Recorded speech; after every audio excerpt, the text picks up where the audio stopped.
senyumlah senyum dan tertawa hahaha. Tepuk-tepuk jarimu, tepuk-tepuk pundamu, tepuk-tepuk lenganmu, hentakkan kakimu, hentakkan kakimu. Assalamualaikum warahmatullahi wabarakatuh. Bertemu lagi dengan Bu Kiki di TK Baitur Rahman, Debong Tengah, Kota Tegal. Assalamualaikum, apa kabarmu? Baik, alhamdulillah. Siapa tahu ini hari apa? Hari apa, Saki? Pinter, hari Senin. Nah, sebelum kita memulai pelajaran, coba kita berdoa terlebih dahulu.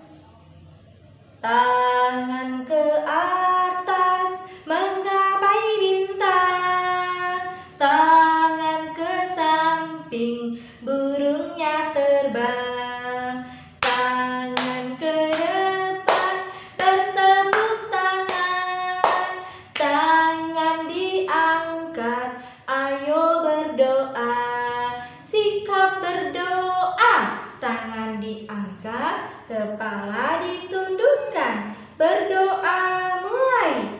Bismillahirrahmanirrahim. Rabbi zidni ilma warzuqni fahma.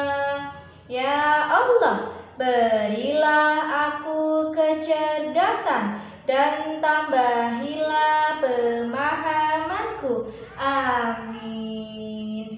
Iya, hebat teman-teman. Tadi kita sudah berdoa ya, semoga kita diridhoi oleh Allah Subhanahu wa Ta'ala. Sebelum kita mulai belajar, coba Google absen dulu ya. Iya, yuk mulai. Di sini Bu Kiki punya banyak teman. Ada yang namanya Faza, ada yang namanya Zaki, ada yang namanya Hani. Hani juga banyak teman. Ada yang namanya Isma, ada yang namanya Aura, ada yang namanya Akila. Hebat! Nah, hari ini kita akan belajar tentang binatang-binatang kurban. Adakah teman-teman yang tahu apa saja ya binatang-binatang kurban? Ya? Pintar.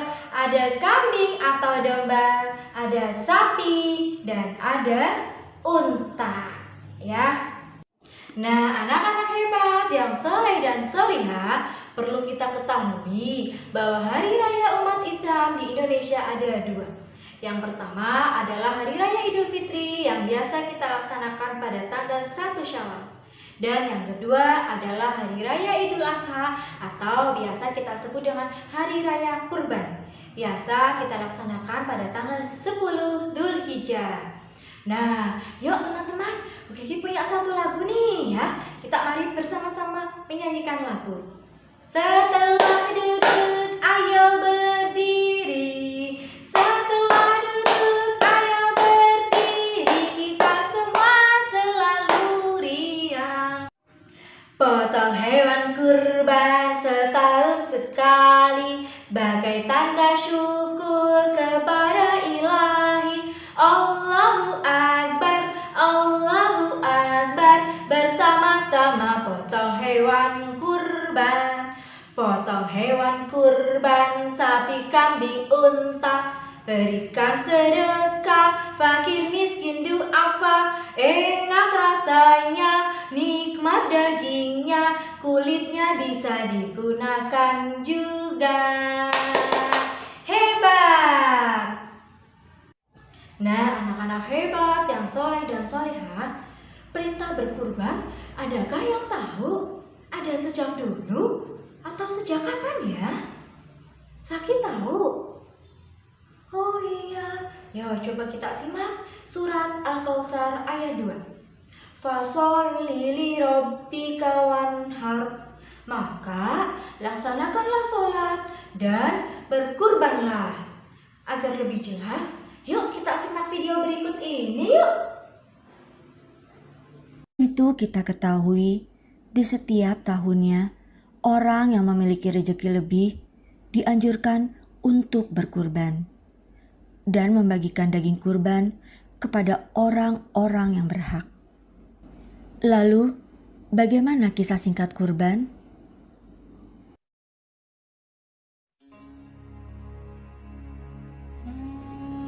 Alkisah bahwa Nabi Ibrahim mempunyai seorang istri yang bernama Siti Hajar. Mereka sudah lama tidak dikaruniai seorang anak yang sangat mereka dambakan. Hingga suatu hari, Nabi Ibrahim berdoa kepada Allah, "Ya Tuhanku, anugerahkanlah kepadaku seorang anak yang termasuk orang-orang yang soleh." Lalu Allah pun menjawab doa dari Nabi Ibrahim. Siti Hajar pun akhirnya melahirkan seorang anak lelaki yang diberi nama Ismail. Pada saat Ismail tumbuh besar, pada suatu malam di saat Nabi Ibrahim tertidur, dia bermimpi. Allah memerintahkannya untuk menyembelih anaknya Ismail sebagai bukti ketaatannya kepada Allah. Keesokan harinya, Nabi Ibrahim menemui anaknya. Lalu, dengan berat hati, Nabi Ibrahim berkata kepada anaknya Ismail, "Hai anakku, sesungguhnya aku melihat dalam mimpi bahwa aku menyembelihmu. Maka, fikirkanlah apa pendapatmu." Lalu, Nabi Ismail pun menjawab, "Hai bapakku, kerjakanlah apa yang diperintahkan kepadamu. Insya Allah, kamu akan mendapatiku termasuk orang-orang yang sabar." Kemudian, Nabi Ibrahim pun membawa Ismail ke atas bukit dan membaringkannya. Lalu bersiap untuk melakukan penyembelihan. Pada saat Nabi Ibrahim mengayunkan pedangnya untuk menyembelih Ismail, keajaiban pun terjadi. Allah menggantikan Ismail dengan seekor domba jantan dari surga. Hai Ibrahim, sesungguhnya kamu telah membenarkan mimpi itu. Sesungguhnya demikianlah kami memberi balasan kepada orang-orang yang berbuat baik. Sesungguhnya ini benar-benar suatu ujian yang nyata, dan kami tebus anak itu dengan seekor sembelih. Nah, anak-anak hebat yang soleh dan solihah, berikut tadi sudah kita simak videonya ya. Nah, sekarang mungkin kita lihat dari video tersebut, hewan apa saja ya yang bisa digunakan untuk kurban? Aura tahu? Iya, ada kambing atau domba, ada sapi, dan ada unta. Siapa yang menciptakan kambing? Allah. Pinter. Allah lah yang menciptakan kambing, sapi, domba, dan unta, dan makhluk hidup lainnya yang ada di bumi ini. Maka dari itu, kita harus saling menyayangi sesama makhluk hidup. Sekarang, Bu Kiki mau nanya nih, ada berapa sih jumlah kaki sapi? Ada berapa, Zani? Hebat, ada 4. Kalau kaki unta, ada berapa ya Ismaya? Ada 4 juga, iya. Nanti kita akan bersama-sama menghitung jumlah kaki unta dan kaki sapi.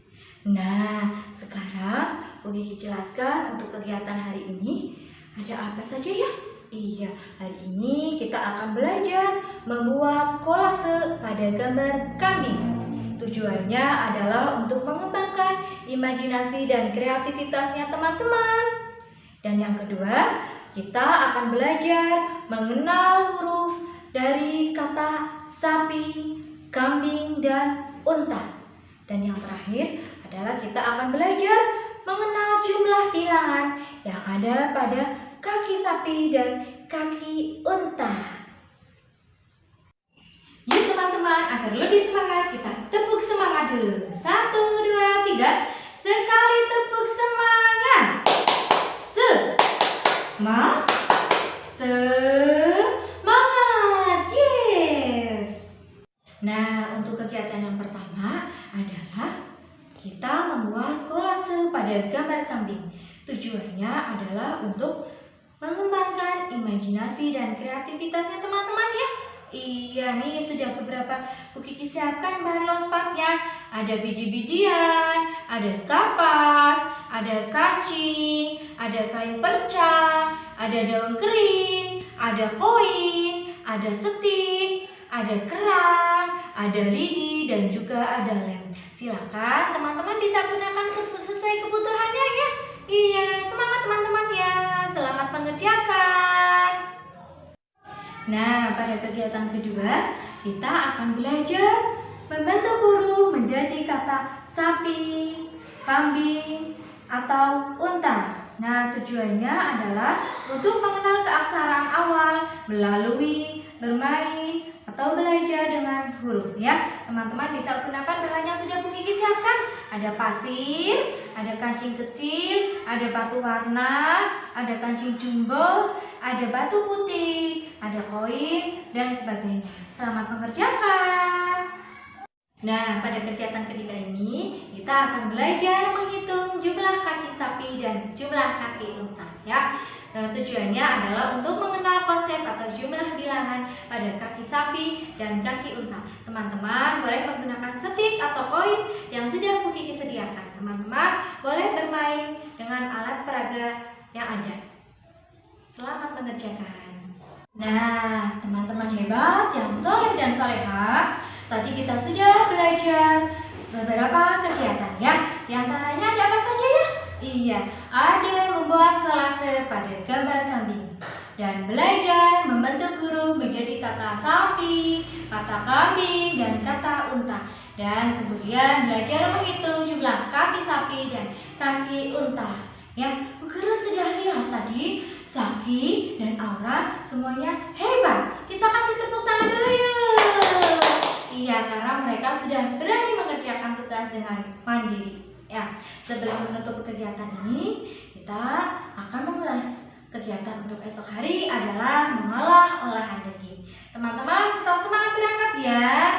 Yuk, kita berdoa dulu. Tangan ke atas menggapai bintang, tangan ke samping burungnya terbang, tangan ke depan bertepuk tangan, tangan diangkat, ayo berdoa, sikap berdoa, tangan diangkat, kepala ditundukkan. Doa sesudah belajar. Bismillahirrahmanirrahim. Subhanakallahumma wa bihamdika asyhadu alla ilaha illa anta. Amin. Sekian pelajaran dari Bu Kiki. Terima kasih. Wassalamualaikum warahmatullahi wabarakatuh.